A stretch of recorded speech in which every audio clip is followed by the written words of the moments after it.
Sasa Rasgorilla, yes, tuna mimea mingi sana ambayo watu wengi huwa wanaipuuza na wengine wanaifahamu lakini hawaipi nafasi. Mojawapo ni mronge.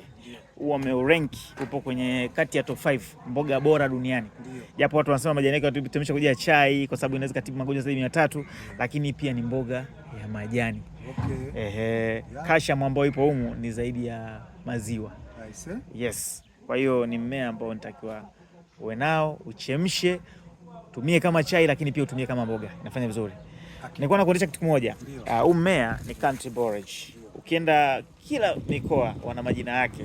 Ukija huko wanasema ikingiri, ukienda kaskazini, lakini Wachaga Rombo wanaita ihombo. Lakini ukienda maeneo ya kusini wanaita mzungwa.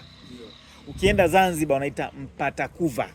Umeona? Lakini pia ukienda Mwanza wanaita mkufi, umeona? Kwa ni mmea ambao una uwezo mkubwa sana. Na ndio maana kipindi cha corona walisema Madagascar wana dawa kwa ajili ya COVID-19, lakini moja wapo mmea ambao unatumika ni huu hapa. Unafanya vizuri kwa mtu ambaye anasumbuliwa na tumbo, unafanya vizuri kwa mtu ambaye anasumbuliwa na magoti, gout, country borage. Yes, tuende kwenye mmea mingine pia nikuoneshe kitu kimoja. Unajua Mwenyezi Mungu si ametuumba duniani, lakini kuna baadhi ya mimea ametuwekea hapa tusaidia kama dawa. Angalia mfano mzuri. Mfano mzuri ni mmea. Mmea ukienda Asia, especially Thailand, wao wanaita ni vinca plant. Alikuja mama mmoja wa Kihindi alisema umepata wapi periwinkle? Wao wanaita periwinkle au Star of Jerusalem. Ni mmea ambao unafanya vizuri kwa mtu ambaye anasumbuliwa na meno. Ni mizizi inafanya vizuri. Lakini kwa mtu wa kisukari, hata kisukari kiwe kikali namna gani, ukichemsha mmea, ukachemsha na mziwaziwa kwa ratio nzuri, sukari yako inashuka, unakaa vizuri. Umeona watu wanasema anasumbuliwa damu inaisha haraka, lakini baadhi ya mmea ambao nitakiwa nayo ni kama hii hapa. Hibiscus, takiwa nazo. Lakini sasa ndio kuna kitu kimoja cha ajabu kidogo. Ndio. Nimesoma jarida moja juzi ndio kwamba Afrika inaongoza duniani kwa mimea tiba. Kweli kabisa. Lakini jambo la ajabu tumekuwa tukipuuza. Na nadhani hao wazungu na Waarabu kitu cha kwanza walichokifanya kikubwa sana barani Afrika, waliua wanazuoni, wakaua walimu, pamoja na madaktari ambao walikuwa wanajua vizuri.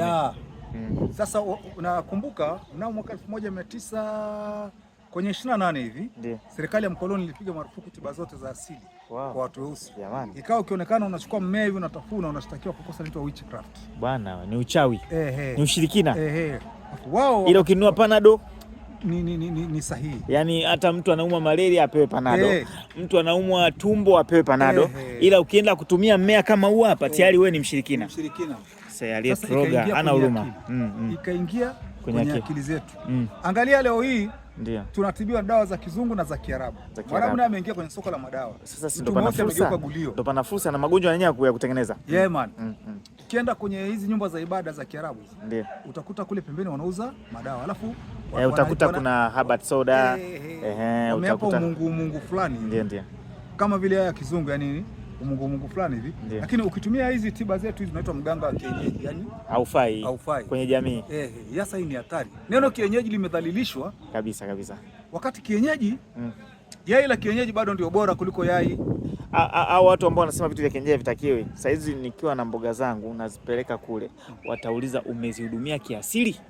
Yani umefanya organic? Wanatafuta wenyeji sasa. Yani hivyo ndo wauzie. Ila wao wakuzia chochote kile nitakiwa uwe tayari kukitumia. Unaona sasa. Kwa hiyo tusikariri bwana.